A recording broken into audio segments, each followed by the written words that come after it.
Hi, everyone. My name is Eddy Shoop. I am a registered nurse, and I'm currently studying to be a psychiatric mental health nurse practitioner at the University of Pennsylvania. I'm speaking with you today because many of the conversations about psychedelics appear to be dominated by things like clinical outcomes, neurological mechanisms, and scientific data, which are all super important aspects of the field. But today I get to shift the focus a little bit to the human experience behind these outcomes that we're seeing. I think that the patient's lived experience remains underexplored, and I feel incredibly lucky to be able to share parts of my own experience receiving psilocybin assisted therapy in a clinical trial for obsessive compulsive disorder. I am so passionate about this because it has helped me reach a level of stability that I never thought was possible in my life. And today I get to share that with you. I get to share what the process actually felt like, offering you a case example that you can reflect on as you walk away today.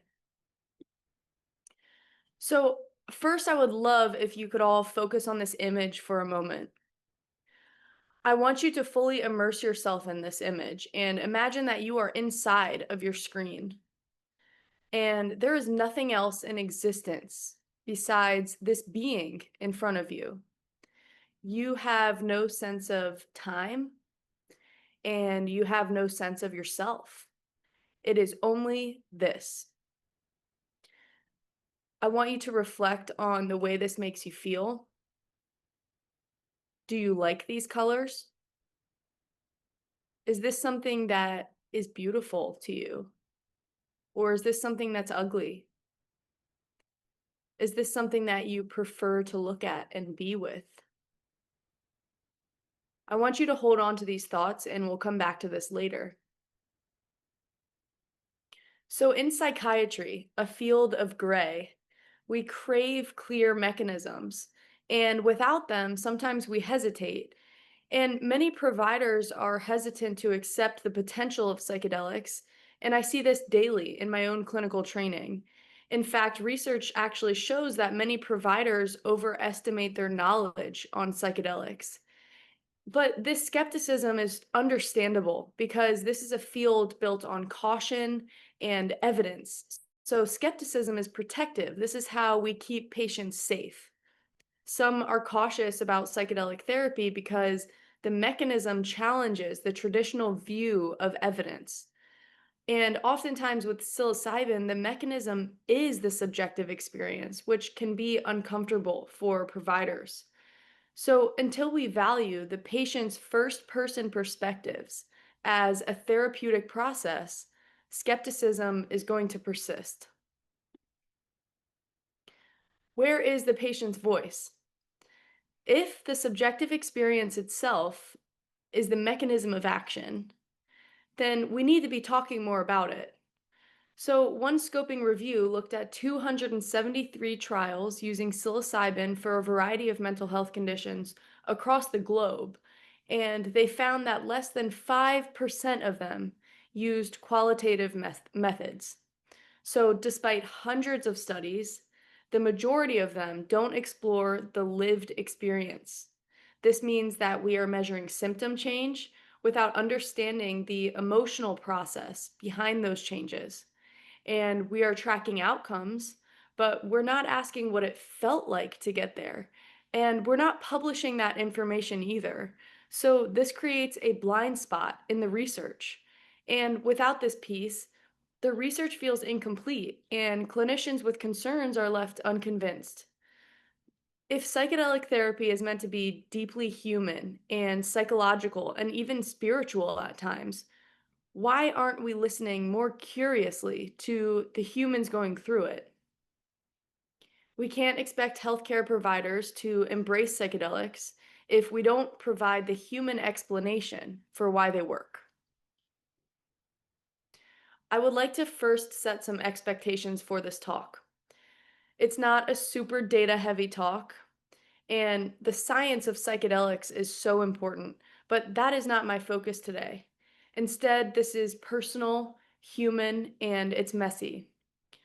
My goal is that you, Whether you're a healthcare provider, a researcher, a patient, or even just a curious person, maybe you're even thinking about a loved one, my goal is that you can walk away with a better understanding of what psychedelic assisted therapy might feel like.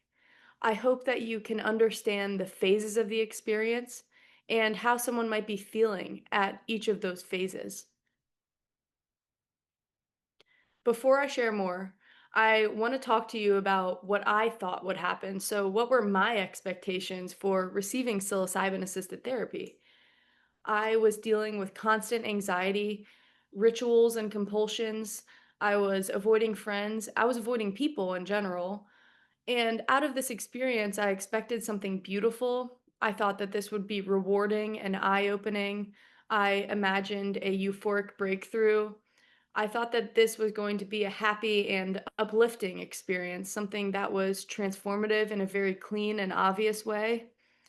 Spoiler alert, this was not the case because before I could experience anything beautiful or uplifting, I had to sit with everything that I usually try to avoid. And things that were previously buried away in my subconscious came out, and I had to work through them. My experience took place at Yale School of Medicine. This was a single dose trial, meaning that I had just one dosing session with a heroic dose of psilocybin. And a heroic dose typically means that it's a very high dose or enough to produce a profound, immersive psychedelic experience. This was a double blind trial, meaning that neither I nor my facilitators knew whether I had received psilocybin or placebo. And the placebo used in the study is called niacin, which causes a warm flushing sensation, just enough to make you second guess what you've taken.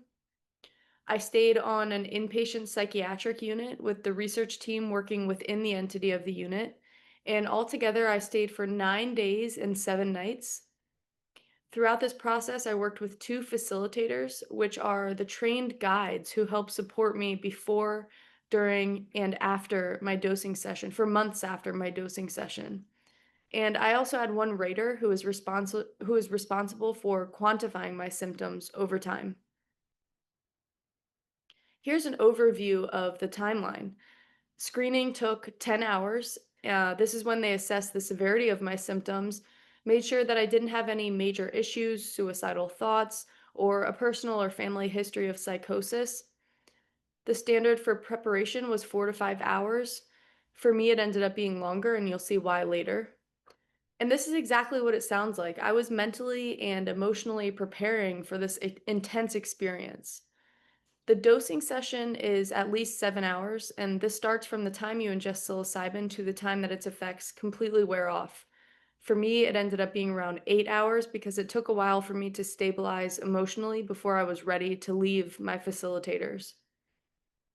Integration ended up being 6 hours in total over 3 months post dosing. And integration is the therapy that comes after the dosing session, which we'll get into later. So now we'll dive a little bit deeper into each part of the experience, starting with preparation. So, what does preparation actually entail? For me, it meant hours of therapy with my two facilitators, and one of them, pictured here, Dr. J, was absolutely instrumental to my success as a participant in this trial. These prep sessions were very exhausting. I knew that it was important and I needed to open up. They needed to understand me, they needed to understand my OCD and what might come up during during the dosing session, but it was a lot. It was a lot to share so much so quickly, and it felt incredibly vulnerable.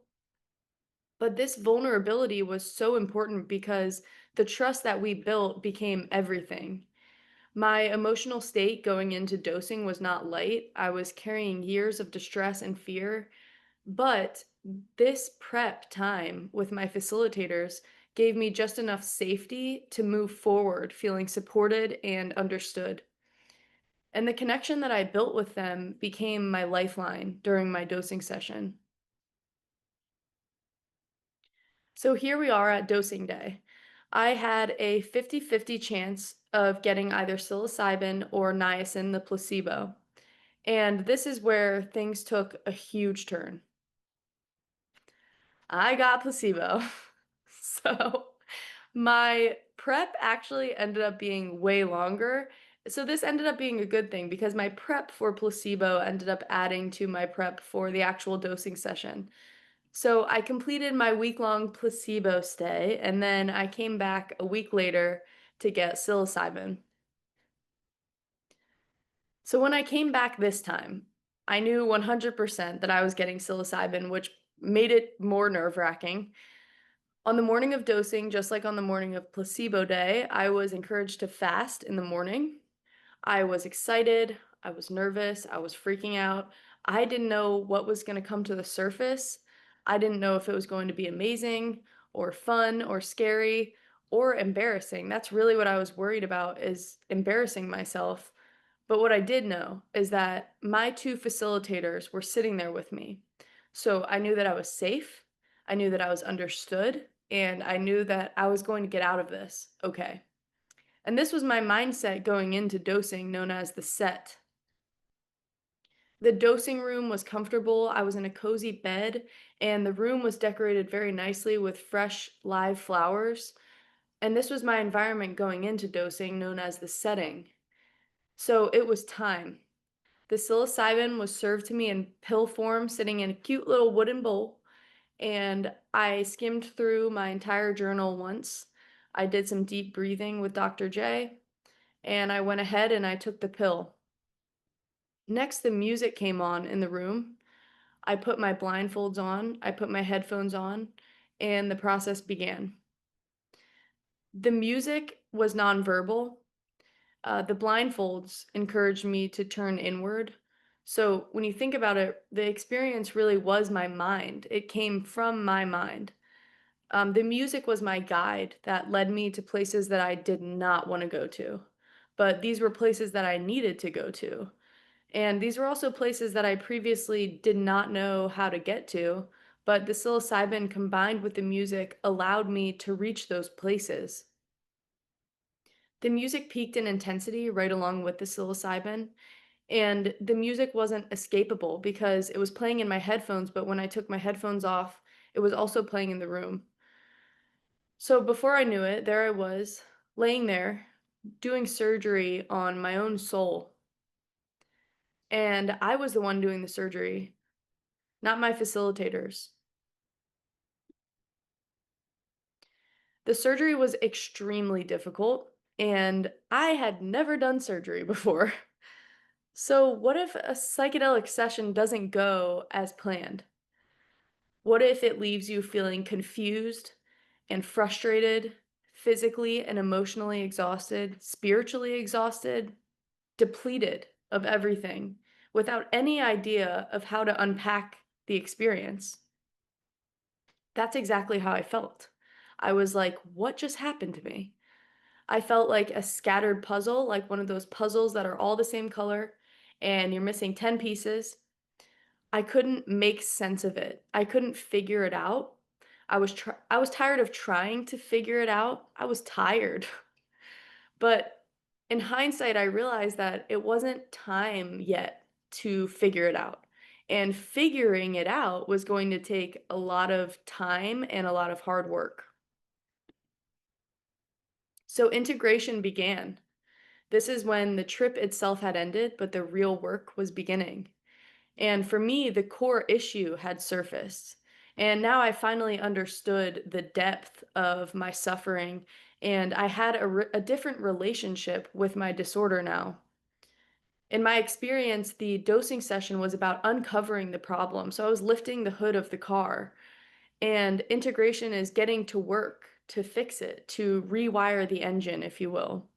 And this is the unraveling, the unpacking, and the putting the puzzle pieces together. This is the process of making sense of the experience and applying insights from it into my everyday life with help from my facilitators, which was crucial. We cannot forget this. If you were designing this therapy for a loved one, would you send them home after just one check in?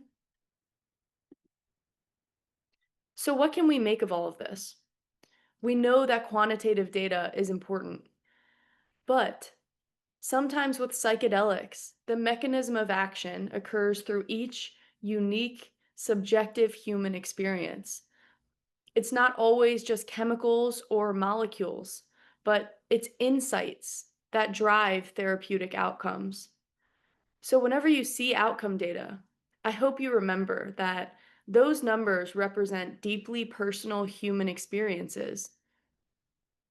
I challenge you to reflect on this key takeaway. Not all answers in psychiatry or in psychedelics are always found in things that we can measure. Sometimes they're rooted in raw, unique, self derived insights. So here we have the structure again. And this is the superficial version of one of the most profound visuals that I had from my dosing session. Do you think everyone had the same opinion about it? Well, I'll tell you my opinion about it. I thought it was the most disgusting, horrible thing that I had ever seen in my life. It made me want to vomit. I was nauseous. It started with the music. I hated the music. It made me feel disgusted. And with every beat of the music, one of these pedals came up that you see in the structure. And eventually, these petals became one. And it was one structure that was moving and swaying and breathing, and it was alive. And this vision eventually morphed into a way that I was leaned over looking at it from above, but from the side as well. And soon enough, I realized that I was looking at myself, and my head was right on the top of this structure as I looked down at it. So I hated the music, and the music became this vision, and I hated this vision. And this vision became this being, and I hated this being. And this being became me, and I hated me, and I didn't even know it. So, as you might imagine, this was quite an uncomfortable revelation to be uncovered from my subconscious. And if this hadn't surfaced, I would still be in the same place that I was in. I was so consumed by judgment from others and concerns about what people thought of me, but I was just judging myself. And so this therapy is so powerful.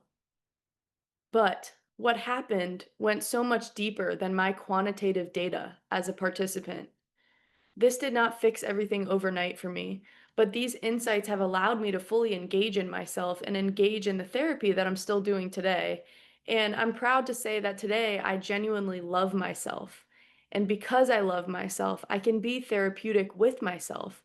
And that's what makes the therapy work. I know that this talk wasn't packed with science, but they did scan my brain 3 times during this trial, and each scan was 2 hours long. So maybe one day that will show something valuable, but what helped me heal is not in those scans. It's in what I felt, it's in what I faced, and it's in what I worked through. And that's what we're missing in the research. So until we listen, we won't fully understand how this works. Thank you all for listening today. If you have any questions, want to hear more, or want to connect in any way, please feel free to reach out.